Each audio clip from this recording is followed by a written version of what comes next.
Archangel Chronicles 2, Chapter 13, Petra, by Raymond Collotti, all rights reserved.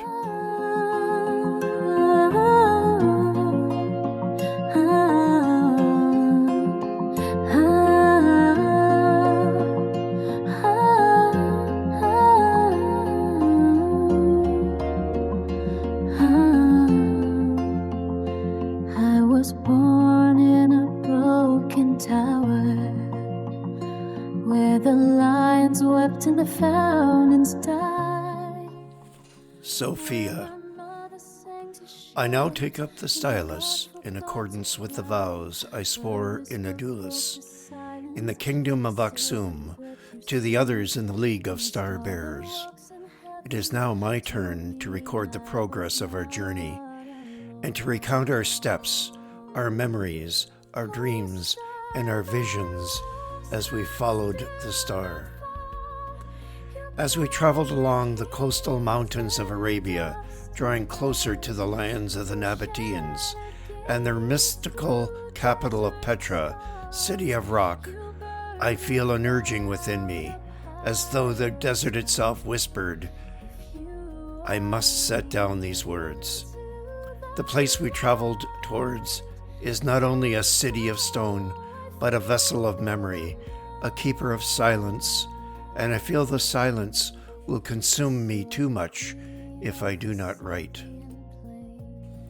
I shall tell the story now because Adam has become burdened with visions that weigh upon him like the desert heat, and Melchior, our patron Balthazar, and the great pilgrim king Gondophares carry knowledge too heavy for the common record.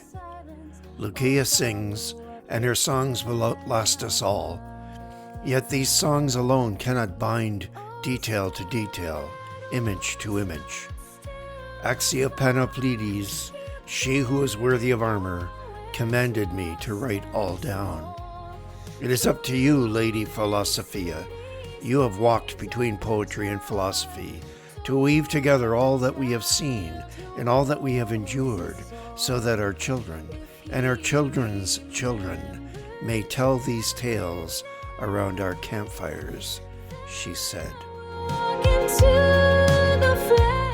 I also confess that I write to steady myself. In the shifting sands of Arabia, where storms arise without warning and the night reveals stars too numerous to number, I must set down my thoughts into lines as one sets stones upon a path, lest I lose my way within my own wonder. This, then, is why I write, so that the memory of our journey and the meaning of our pilgrimage may not vanish into the desert winds.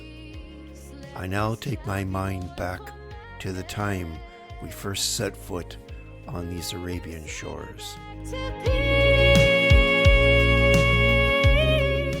The dhow cut gently through the shallows, its single triangular sail casting long shadows over the red-tinged surf. The boat's flat bottom allowed it to slide up on the beach, where the crew jumped off and hauled it out of the water. We companions disembarked, the hot wind carrying the scent of myrrh and resin along the sands, enfolding us as we stepped ashore.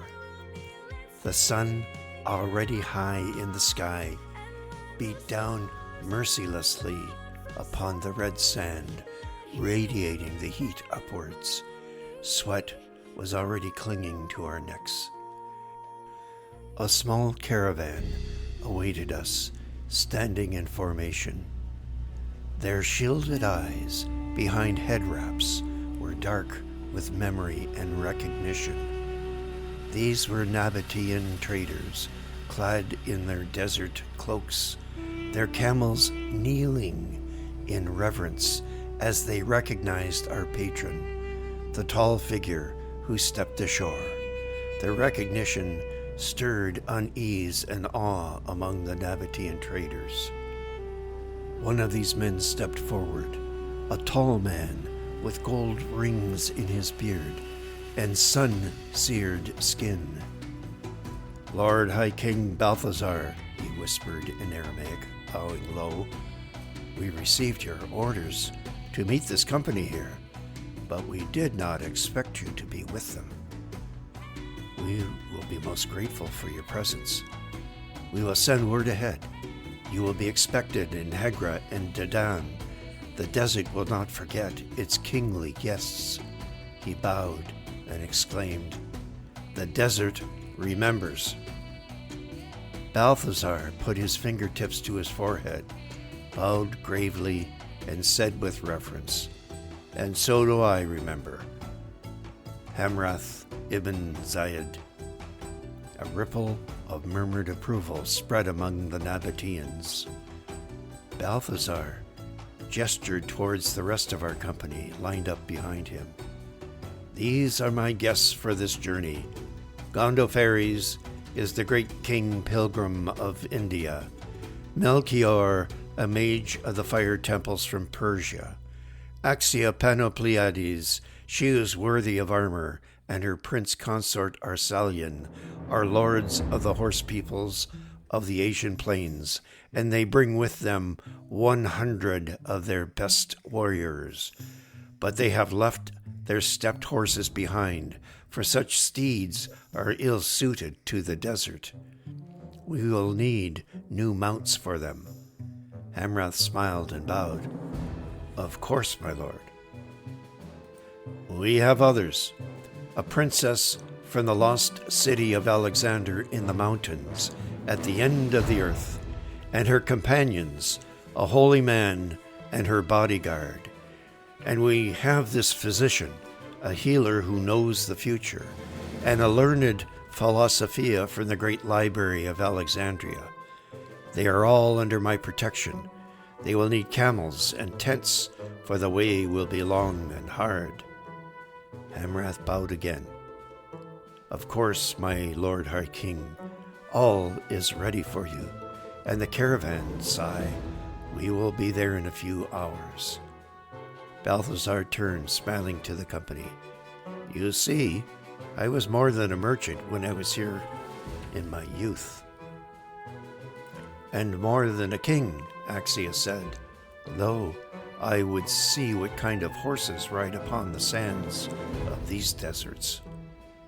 "Ah, yes, my queen, you shall see."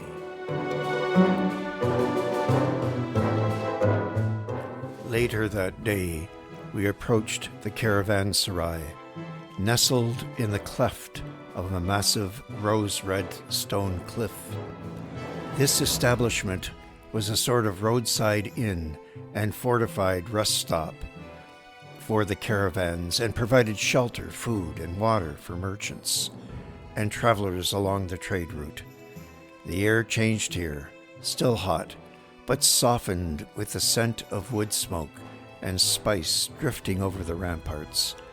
Sounds reached us, of voices bargaining, children laughing, the iron clang of a smith at work, the muffled lowing of camels bedded down in the shade of the outer court.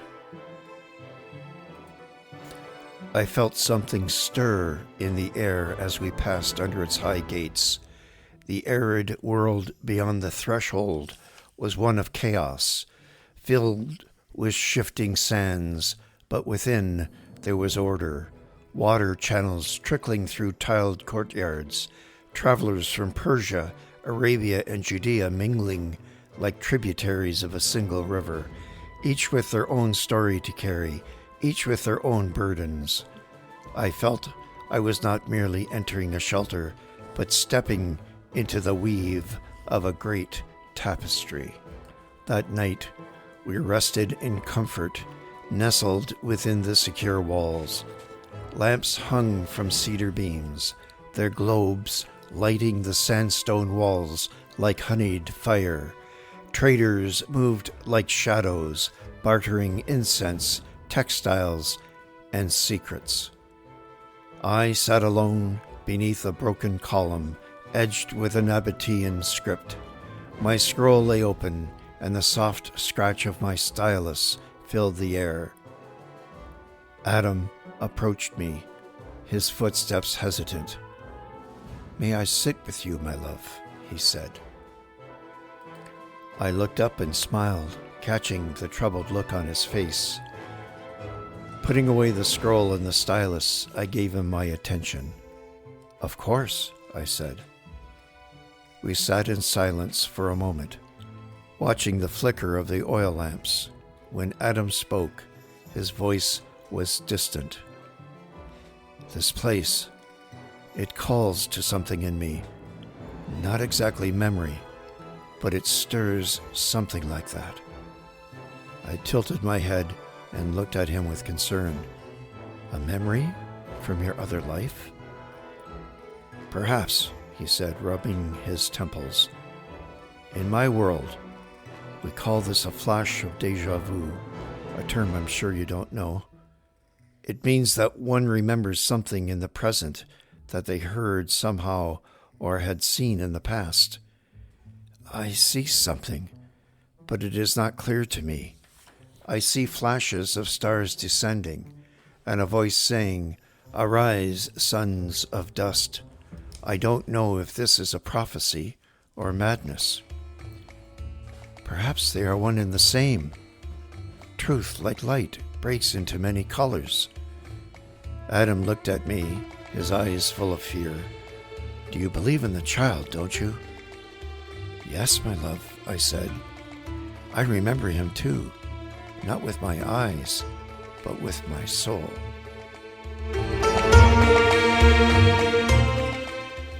In a back chamber, Balthazar, Melchior, and Gondophares sat cross-legged on pillows with Hamrath ibn Zayed and 3 other of the desert lords.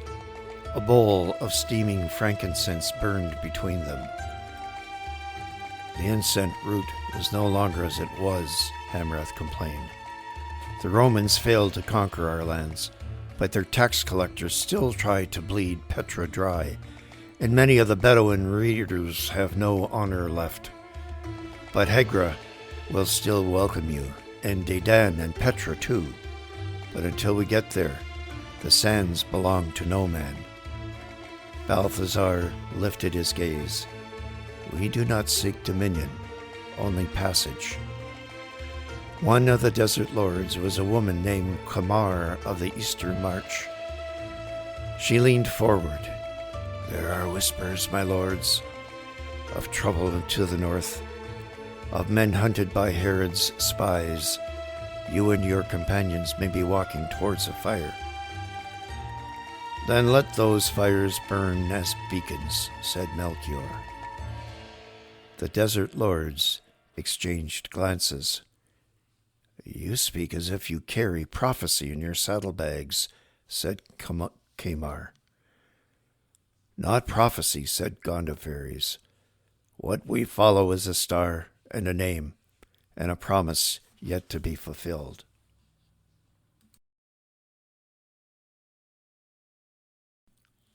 Under a sky bejeweled with stars, Loukia and Targetus climbed the high bluff above the camp, while Sophia soared above them in circles.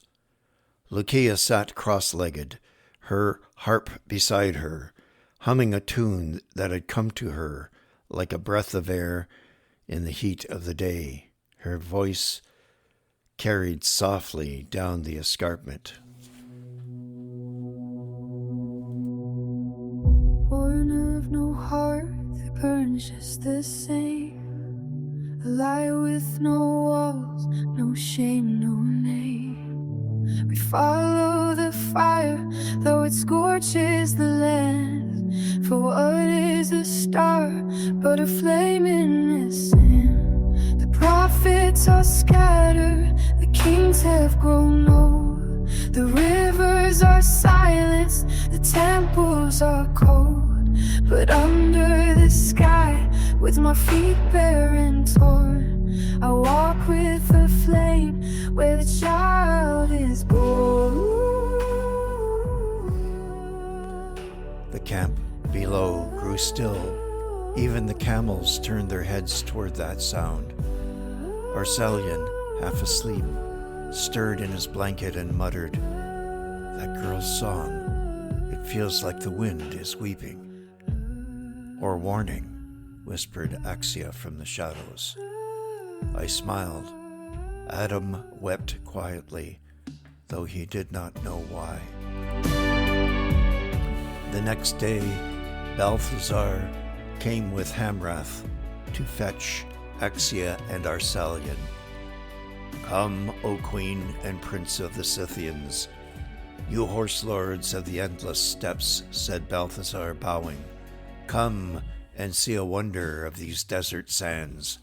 I'll wager you'll not forget this day." We went to the edge of the Nabataean outpost, where a carpet had been spread out with tea, sweetmeats, and pastries for a sumptuous meal. The other Nabataean guides were busy, going to and fro, pulling at their camels' reins, getting them in line, loading them with their burdens. The sun was low, just above the eastern horizon, ready to begin its progress across a cloudless sky. We sat down to enjoy their hospitality.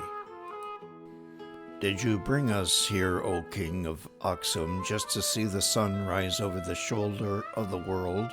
said Gondophares. "No, my friends and companions. You shall see the desert bring forth its gift to us," said Balthazar. He turned to Hamrath and nodded. Hamrath tilted his head to the wind. "Ah, yes, my lords, they come." "What comes?" said ACII, rising to her feet. Hamrath smiled and bowed. "The river that runs without water," he nodded to one of his men, a boy not more than 15, who vanished into the camp with a sharp whistle, piercing the dawn quiet. A moment later, a low thunder began to rise. The desert floor began to tremble underfoot. Arcelian now sprang to his feet. "Is that a sandstorm?" Balthazar laughed merrily. "No, the sound of hooves." In the distance, a veil of dust shimmered in the early morning sunlight. Suddenly they emerged, 100 Arabian horses galloping across the plain in unison. Chestnut, bay, gray, and black, their manes flying like comets, their bodies shimmering with sweat and sunlight. Their eyes gleamed as they curved in a great arc around the encampment, circling like a tempest-made flesh. For the first time since I have known her, ACII was stunned to silence. Then she spoke, in awe, her voice almost a whisper. "In all the endless plains of the steppes, I have never seen such a sight." The horses slowed as they approached. One by one, Hamrath's men began walking among them, touching them with murmured words, calming them without reins, no lash and no saddles. These beautiful creatures responded like companions to a greeting. Hamrath walked among them with reverence. "These are the daughters of the desert, the sons of the wind. No whip has ever broken them. Only love, blood, and ancient pacts bind them to our tribes." Melchior gestured toward the horizon from where the horses had come.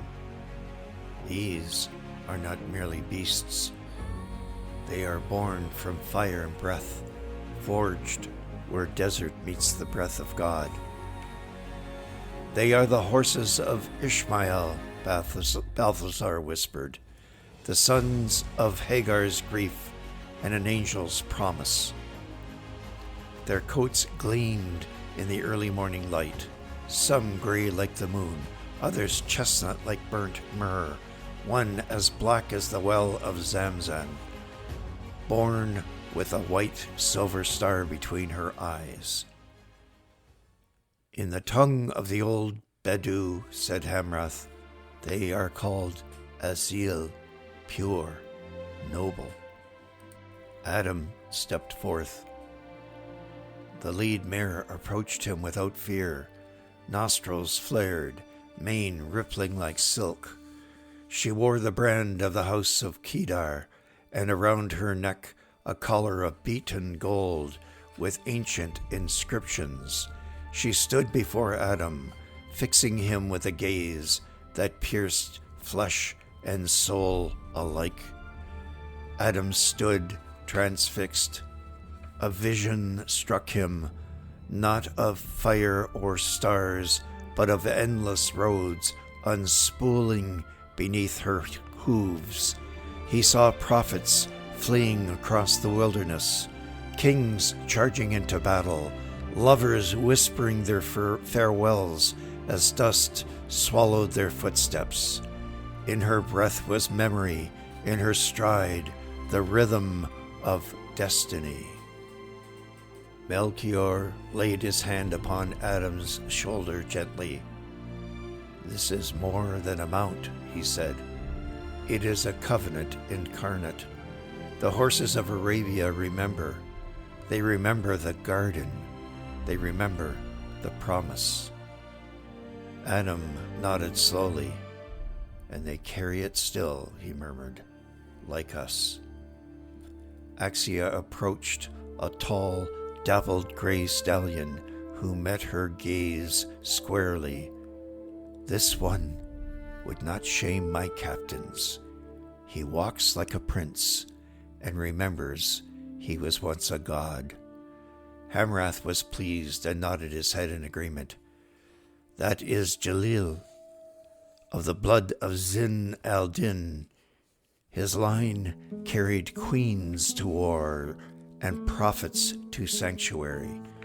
ACII placed her hand on Jalil's chest and felt his heart thrumming like thunder. In the north, my people say that the wind over the steppe chooses its rider. I began to believe your desert wind does the same. Arcelian laughed and patted Hamrath on the back. She does not give praise lightly, my lord. Hamrath bowed slightly to ACII. Then I may say, warrior queen, if your blades and arrows are as true as your eyes, then this steed and his rider are already one in soul. ACII turned firmly to the gathering herd. These are not beasts of burden. They are sacred vessels of power.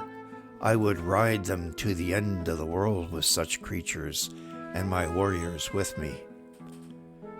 The stallion Jalil lowered his head. Without hesitation, ACII swung onto his back in a single, smooth motion. The stallion did not flinch. The sunlight caught her form, a silhouette of bronze braid, gleaming above the beautiful creature like a goddess reborn. Hamrath raised his hands and shouted, "The desert chooses well today," as the caravan prepared to cross the sands to Hegra.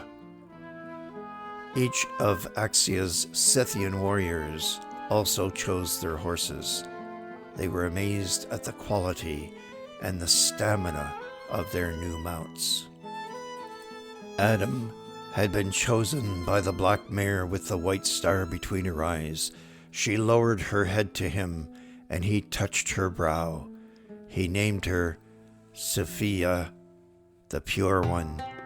She has carried this name since the first wind breathed across the world, he said.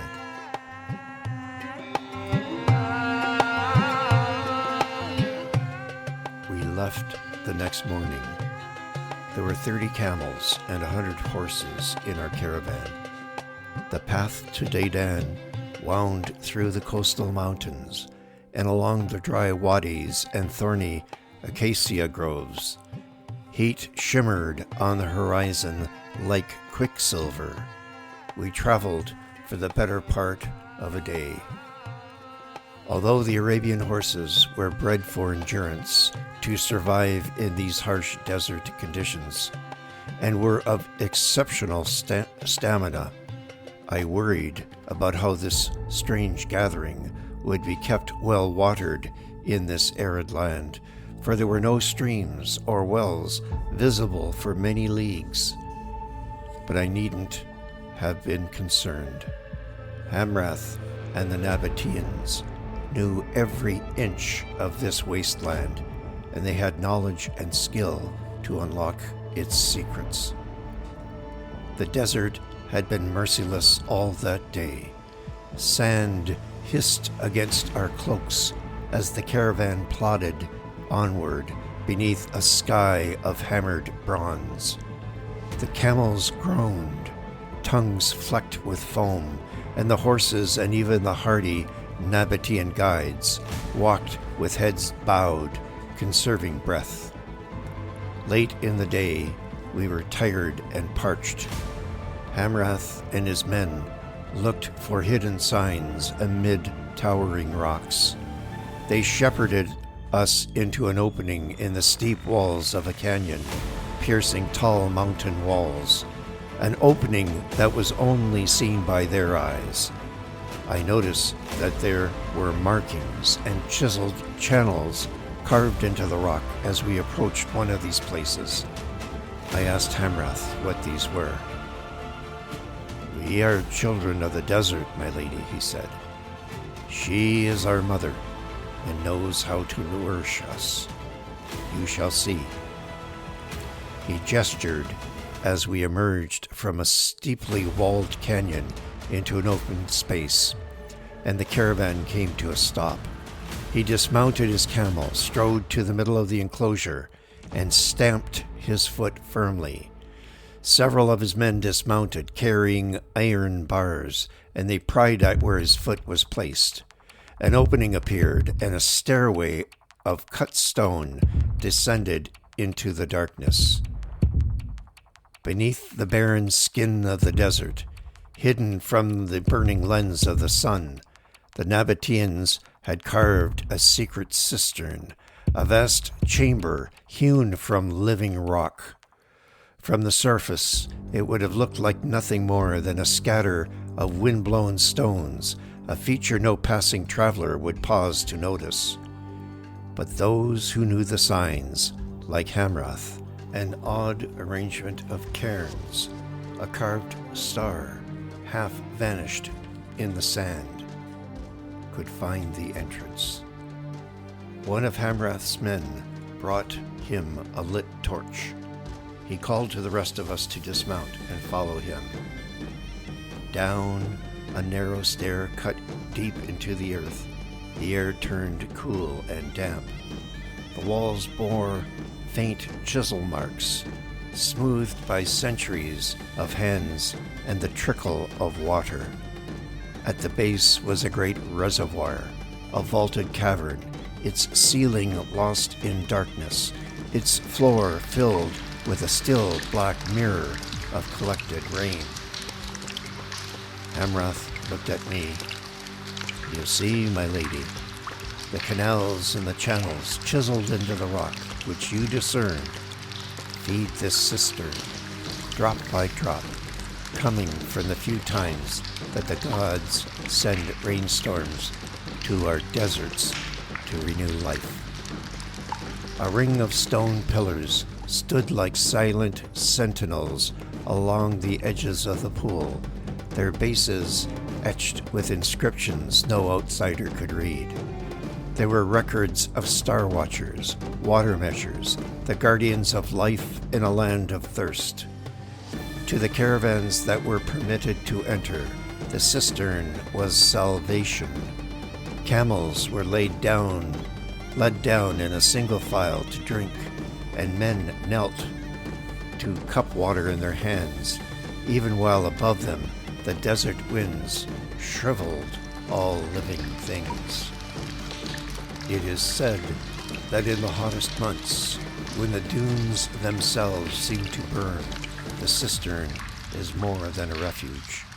Those who linger long in the cool shadows their whispers rising from the walls, the voices of our ancestors who had first carved stone into sustenance, teaching that this water, hidden, guarded, and shared, was the true wealth of our kings, said Hamrath.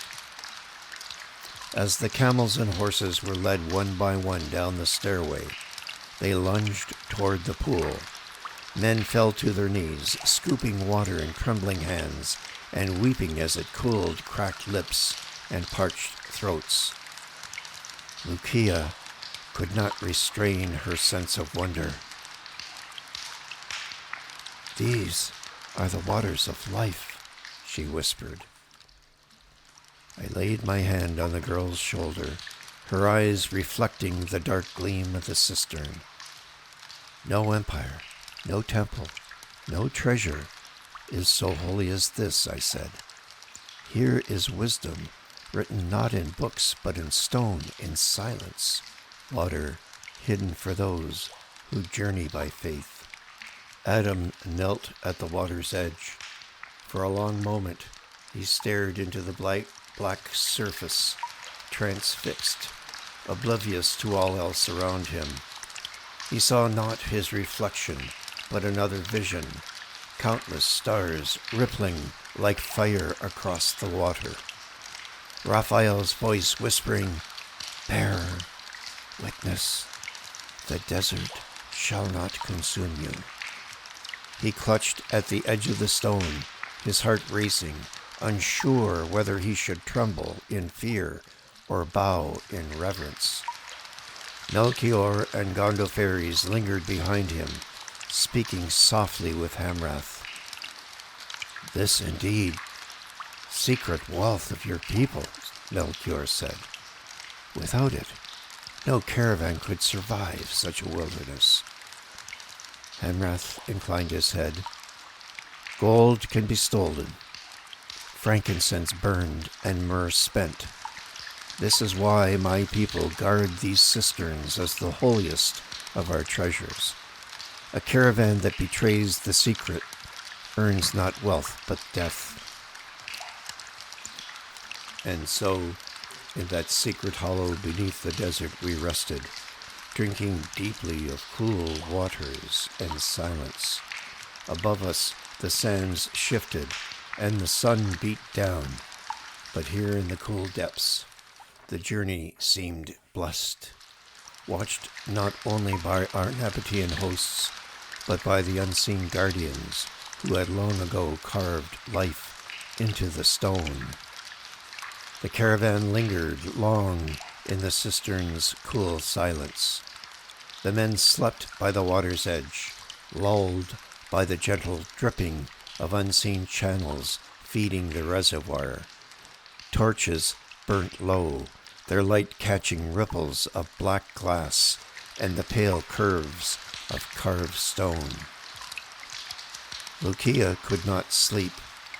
She sat apart, her bare feet dangling above the water, watching torchlight scatter into 1,000 trembling stars across its surface. Her voice rose softly at first, as though she feared to disturb the unseen guardians of the place. She sang a low, yearning melody that seemed to come from the very bones of the earth. The Cistern, oh flame beneath the sand, oh star in hidden stone, you shine where no eye sees, you burn though none has known.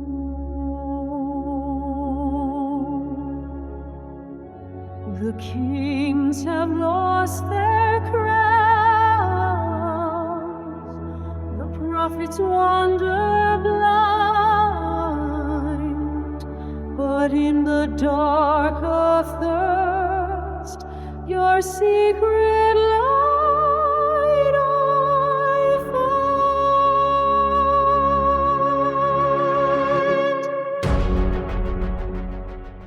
The song rose in echoes across the chamber, doubled and redoubled, until it seemed as though a choir of invisible voices answered her. Balthazar, sitting, arms crossed, could not wholly hide the tears glistening in his eyes. "This child," he said, "sings as though the desert itself has found a voice." The Nabataean guides lowered their heads in silence. In Loukia's song, they had heard what their fathers had told them in hushed tones by the fire, that the cistern was not only a vessel for water, but a vessel for memory, where voices of the past would live again. When the last note faded, silence fell deeper than before, as if the desert itself were listening. Then, from somewhere beyond the reach of the torches, a single droplet fell into the pool. Its ripples spread outward, carrying Loukia's melody into the darkness. I think that each of us, in our own way, felt that ripple touch them, a blessing, a summons, a promise that our journey was not our own. We traveled this way for many days, climbing ever higher in the coastal mountains. Each night, our Nabataean guides found us a cistern or watered place where we refreshed ourselves from the heat and the dust of the day's travels. After many days, we came to the city of Hegra, which rose out of the desert like a vision. We had ridden through days of silence, where the wind spoke only of the hiss of sand against skin, and the sun hung above us like a suspended orb. The desert had emptied us, peeled away our vanities and fears, left behind only what could be endured. Even the voices of angels had grown faint in the burning winds, except for Adam, who walked at the edge of vision now, half in this world and half beyond it. Then came the rocks. They rose from the plain like the remains of a shattered cathedral, pillars of ochre and rose, sculpted by time into faceless sentinels.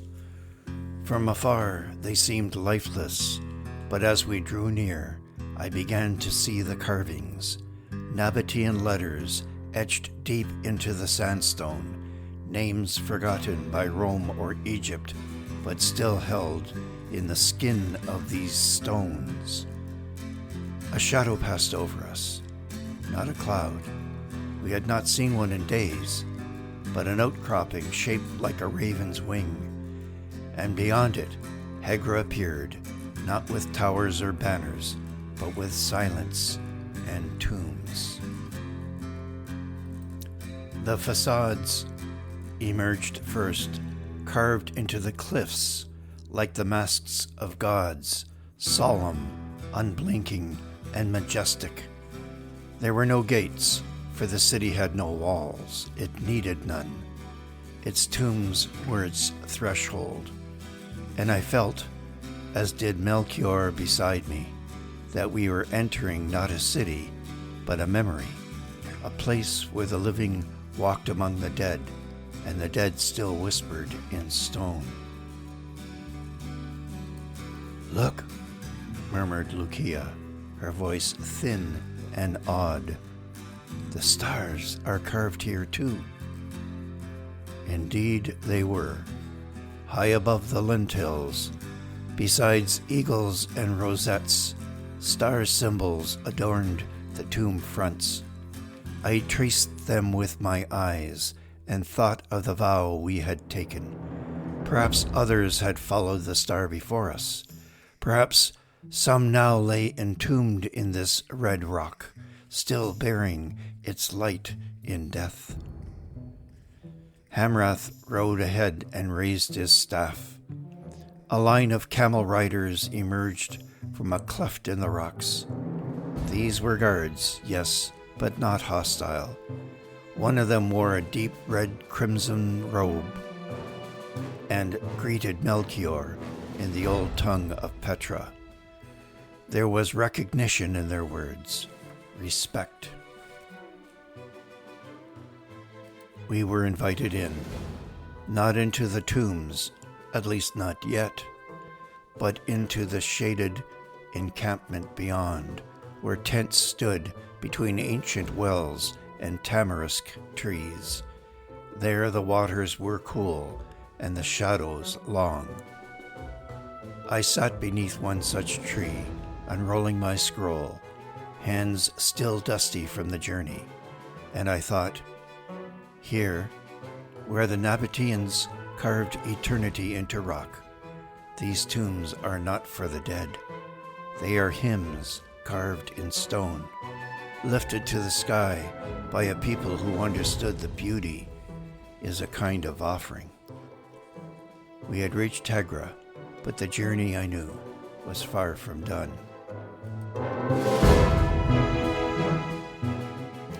We rested for a day and then pressed on. As we left Hegra behind, the land turned harsh and skeletal. Wind passing around the rocks shrieked in wailing voices, and dust devils whirled like ghosts in the distance.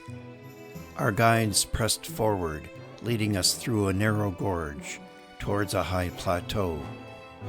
On the third night beyond Hegra, we came upon a stone altar. It was ancient and half buried in the sand. I brushed away the dust to find a symbol of an 8-pointed star carved in the rock.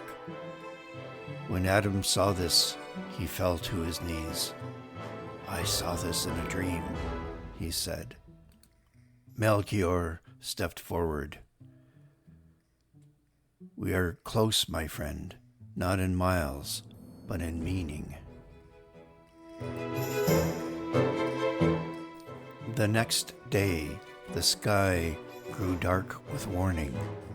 The winds, which had been picking up, now began to howl, stirring the sand like restless spirits. By midday, our guides told us to gather round, and preparations were made to secure our animals and possessions against the coming storm. We tied veils around our faces, and tarps were put up for shelter against the wind. But it was not enough. The storm rose like a wall, amber, roaring and devouring all vision before it. "Stay together," Balthazar shouted against the wind. "Anchor the camels and the horses. Hold fast."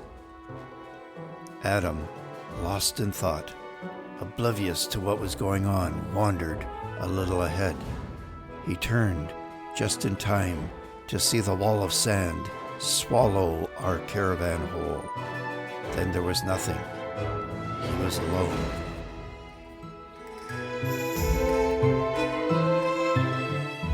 The world became dust and sound.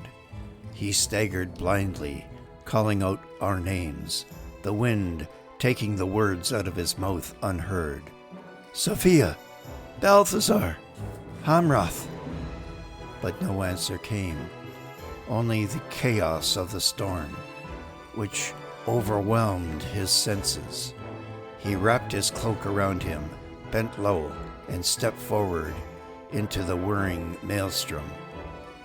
He sensed the star above him, unseen but still burning. Adam stumbled away from the caravan, drawn by an unseen summons.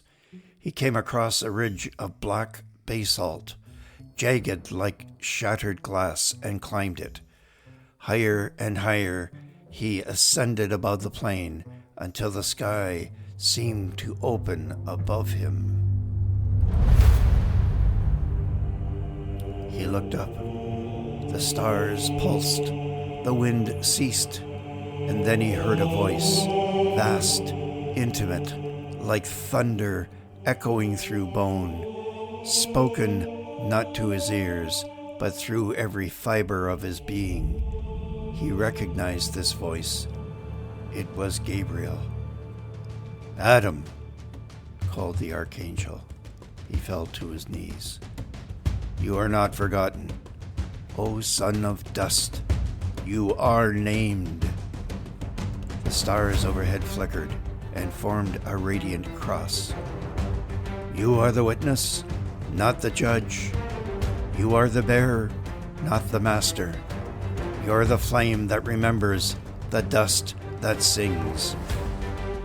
Adam clutched his chest and felt light pouring through his ribs like a lantern held from within. Visions flooded him.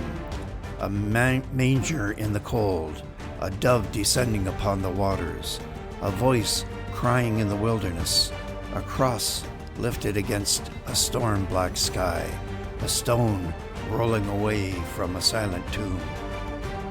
"Do not fear. Go on. You have seen, and you will speak. The time is near." The wind grew stronger and howled louder like a pack of wolves. Then he sensed the familiar presence of that formless blackness, so dark and terrible that no light could escape it, a darkness of despair and malice. It reached towards him with black, bone-like fingers, stretching to enfold him once again. He felt that familiar coldness, and something different. He sensed a despair in the darkness, so deep, so profound, that it pierced his soul like a dagger. The stars began to disappear, one by one. Then, above the darkness, he sensed movement. Suddenly, the creeping blackness was shattered into 1,000 jagged pieces by a fiery sword, wielded by an unseen arm. As the blackness shattered into the ragged fragments, there came a shriek of agony so loud that Adam covered his ears. The shriek became one with the howling wind below. But the wind was subdued and melted away until it became a gentle caressing breeze that refreshed his soul and body. Adam looked up, and the sky was filled with stars, and the cross still burned brightly. He lay on the ridge all night, falling into a deep sleep.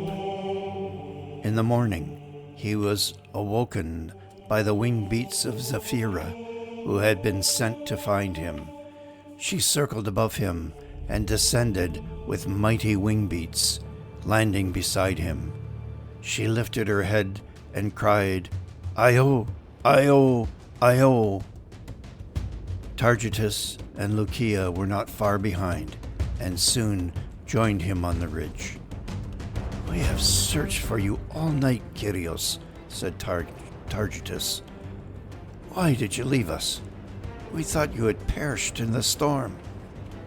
Adam took the water skin that was offered to him, and throwing his head back, drank deeply.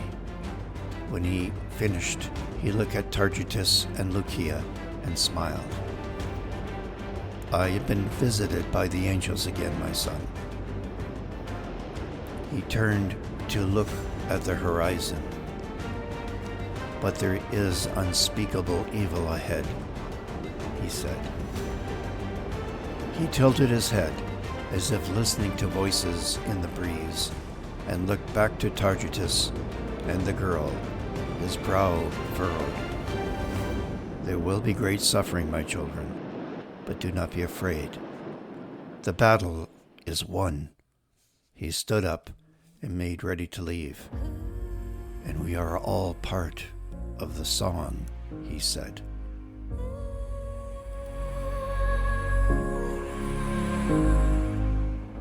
I was awake all night, fearful that Adam, who had vanished in the sandstorm, was lost to us. I wandered about the camp all day, lost in worry and grief. Evening came, and the camp was quiet in its golden light. Dust still hung faintly in the air from the passing storm.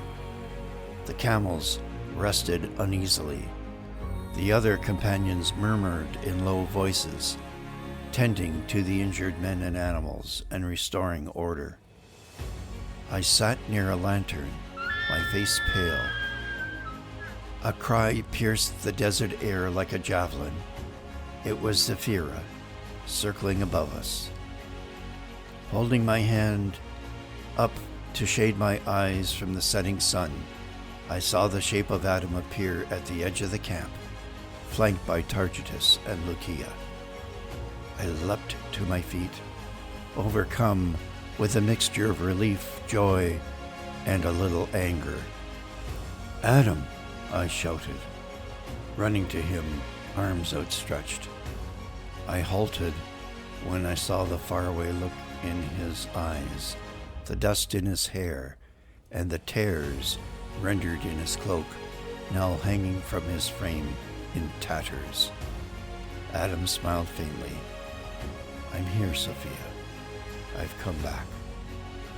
Now the anger welled up in me, and I heard myself scream, my voice trembling and breaking. "How could you just vanish into the storm? I thought the desert had swallowed you." I threw my arms around him, embracing him fiercely, thankful that he had returned. I stepped back and looked him over. "You're shaking. What happened out there?" He was weak, and I helped him to sit. Loukia brought a cup of warmed wine with spices for him. He took it in trembling hands and drank deeply. "The desert did swallow me," he said, "but not to destroy me, to show me something, or someone. My soul is troubled. I felt a sense of despair so deep, so evil, I almost drowned." Targetus bowed to me. "My lady, he was high upon the basalt ridge. We found him at dawn. He had not moved all night." Loukia laid her hand upon Adam's shoulder. "He was glowing, Lady Sophia. I thought he had turned to starlight." I knelt before Adam, grasping his hands. "What did you see, my love? What pulled you from us?" He was silent for a long time. When he spoke, his voice recovered its firmness. A voice, Gabriel. He named me again and called me to witness, to be a bearer of the flame. I saw visions, a dove, a cross, a tomb, a rising light, a dark spirit in the storm, cold and malevolent, one whom I met before in the pass through the mountains. It tried to devour me, but could not. A fiery sword shattered the darkness. It was Michael. I kissed his hands, tears rolling down my cheeks. "And you have returned to us again, not broken, but changed." He looked at me with awe and sorrow. I felt fear, yes, but also something deeper. Command, not of force, but of truth, the kind that does not shout, but bends stars to its orbit. And I know now I'm part of it. I placed my hands on his chest. "I feel it in you. Your heart, it burns, as if the flame you followed has settled there." "Yes," he said, "and it names us all. Targetus, Loukia, even the beasts of the desert. We are all part of the same song, written before time." He grasped my hands and kissed them. He caressed my face gently. I never left you, not truly. Even in the storm, I heard your voice in the wind. It was my anchor. Tears flowed down my face, dropping down to the arid sand. Then sit, my love, I said. Let me wash the dust from your skin, and let us write this down before it fades from dream into memory. Loukia embraced us both. The storm has passed, but the song has just begun, she said. We traveled on for days at end. The desert winds, no longer menacing, began to shift as the caravan pressed onwards. Laden camels drowning under their cargo of frankincense, myrrh, spices, silk, and carved ivory. The troop of Arabian horses followed. The sun hung heavy and golden over the Edomite highlands, and the rose-colored sandstone cliffs of the Shara mountains shimmered as we drew near. I heard tales whispered in the museum and the great library of Alexandria, and around the campfires of our travels, of a hidden city carved not by hands but by gods, veiled deeply within the canyons of Arabia, Petra. Now, as the sky darkened into amber hues of the late afternoon, the monotony of the desert was broken. We had reached the entrance to a narrow cleft in the mountains, known to the locals as the ACII, meaning shaft. Here, the earth and rocks had cracked open in a sinuous serpentine gorge. We dismounted, as custom dictated, and walked with our companions in reverent silence. The ACII closed around us, towering walls of rose, ochre, and crimson, swirling like frozen fire. In places, the canyon narrowed to a sliver barely wide for two of us to pass abreast. Carved channels ran along the rock face, remnants of those ingenious water conduits we had seen at the cisterns. Occasionally, weather-worn reliefs appeared, camel caravans, deities, horsemen, all half swallowed by the shifting sand. The air cooled in the shadowed gorge, and the distant echo of footsteps mingled with a haunting whisper of a desert breeze through unseen cracks above us. We were passing from the arid wasteland of the desert to another higher plane of existence. It was as if we were awakening from a dream into a clear, bright morning waiting at the end of this endless passage. After several leagues, the ACII made a final curve, and we stopped. A gasp rippled through the caravan and our companions. Through a sliver of light ahead, as if the very mountains birthed it, we caught our first glimpse of Al-Khazen, the treasury. At first, it was just a sliver, a column, a carved entablature, a pediment.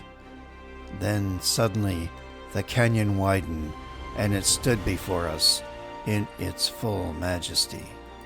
The rock face blazed pink and orange in the evening sun, and the entire facade, over 100 cubits high, towered above the square. 6 Corinthian columns upheld the pediment, and between them stood niches filled with statues of gods, Isis, Helios, Tyche, and all of them like the very facade itself, carved from the sandstone. This building did not dominate nature, it merged with it.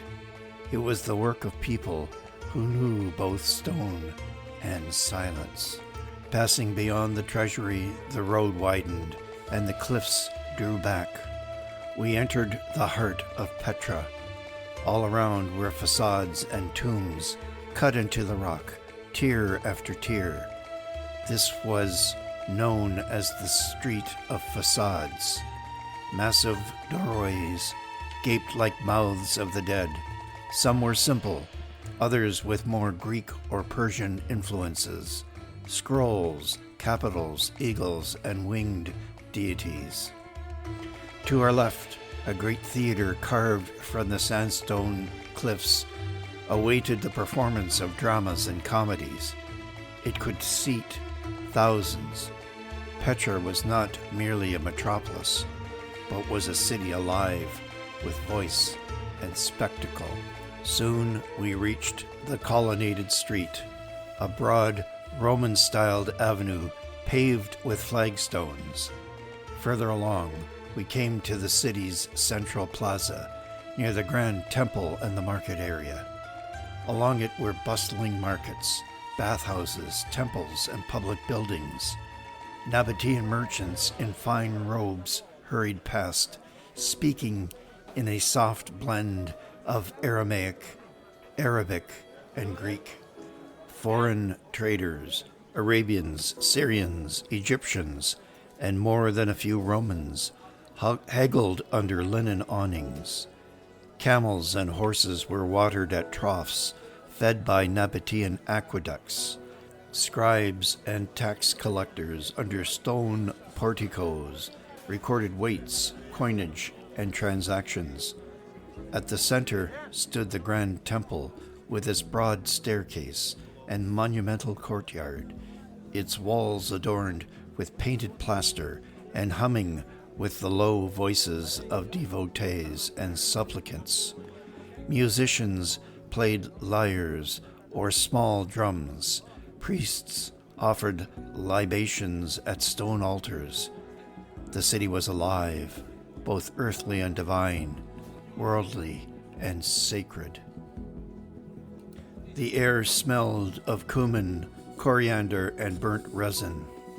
We heard the clinking of bronze, the bray of camels, the chanting of priests near the Qasir al-Bint, the grand temple to Dashara, the god of high places. Above the city, stars were carved into cliffs, leading to the high places of sacrifice, where the gods received offerings of wine, incense, and animals. There were wide terraces lined with palm trees and flowering azaleas, interspaced with vast pools of water with fountains and waterfalls. This was a jewel of waterous wealth, hidden by the towering sandstone cliffs from a starving, waterless land. Here was a metropolis of life in the heart of a lifeless desert. It was extraordinary. It took my breath away. We were led into comfortable quarters in a palace carved high in the rock face above the city.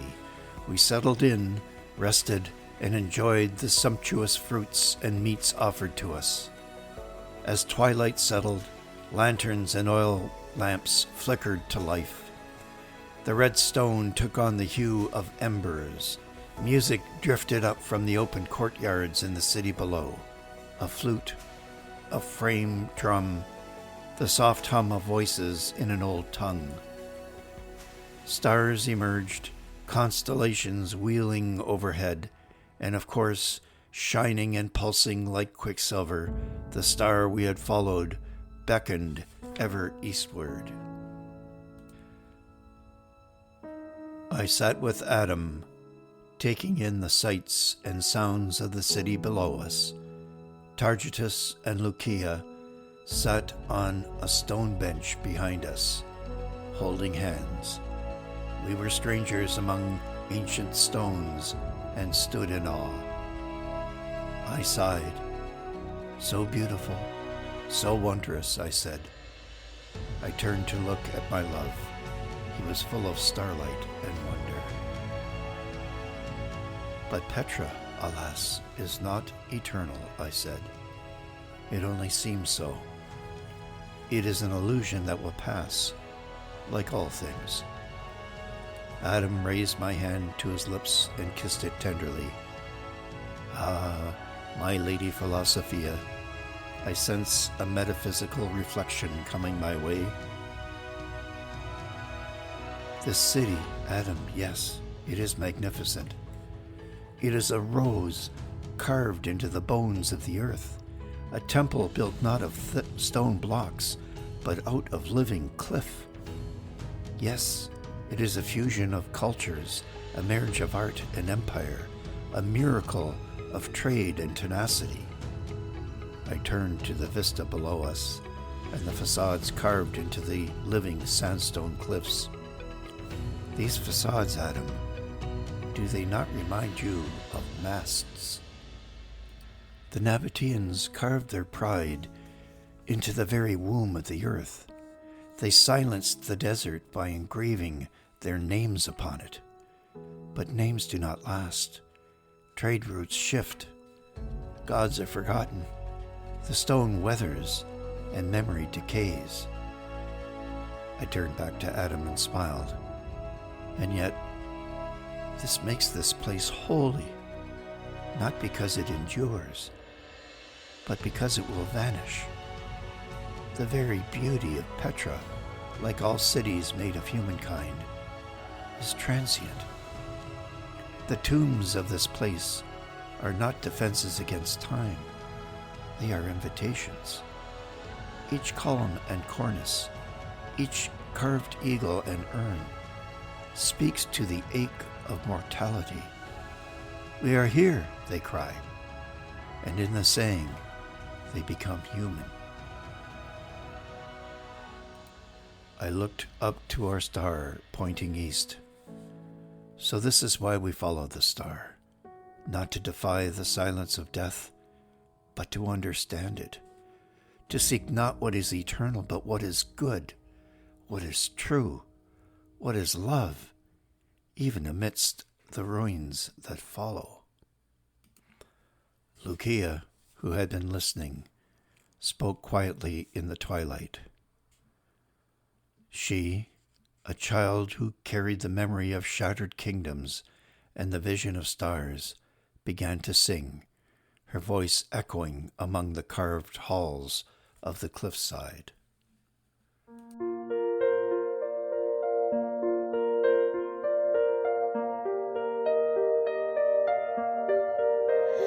I saw a face in the mountain stone, not carved by hand, nor worn by years, a hollow where desert winds moan, a place still soft with ancient tears.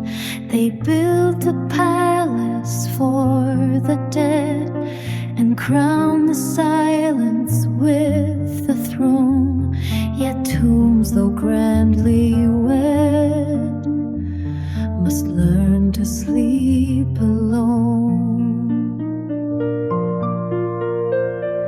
I touched a wall still warm with sun, and felt the breath of queens and thieves, their songs, their wars, their battles won, lie hidden under painted eaves. But then I looked beyond the gate, beyond the urn, beyond the sty, and saw a star that would not wait, nor fall, nor fade, nor lie. O star that walks not still, not far, you carry more than dust and kings. You call us past what tombs declare, to do something born with wings.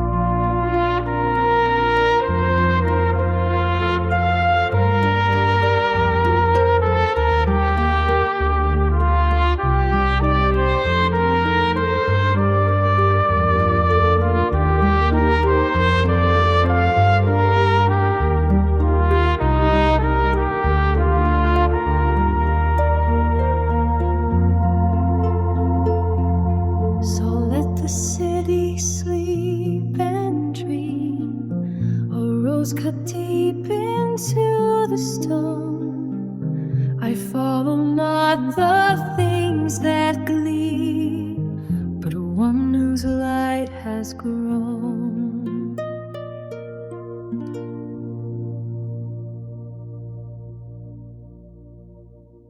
Adam came to me and grasped my hands.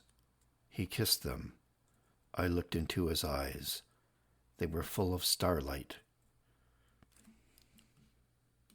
"We are so close now, my love," he said.